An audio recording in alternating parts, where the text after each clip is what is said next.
Praise the lord. Hallelujah. Good morning.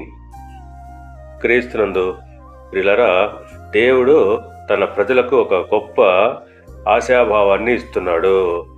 బందీ స్థితిలో, కష్టాల్లో, నిరాశల్లో ఉన్నప్పటికీ దేవుడు ఒక గొప్ప విమోచనకర్తగా ఉంటాడు.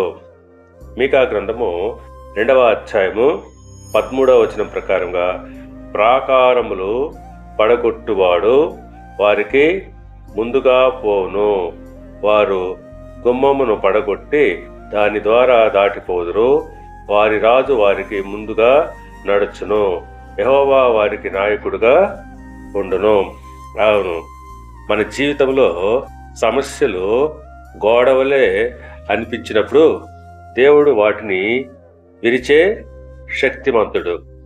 బందీ స్థితి శాశ్వతం కాదు, దేవుని విమోచన శాశ్వతమైనది.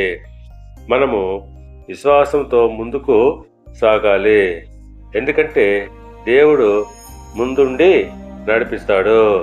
దేవుడు మార్గము లేని చోట మార్గం సృష్టించే దేవుడు. మన జీవితంలో బంధాలను విరిచి విజయానికి నడిపిస్తాడు. దేవుడు మిమ్మల్ని దీవించి ఆశీర్వదించి వర్ధిల్ల చేయును గాక. ఆమేన్.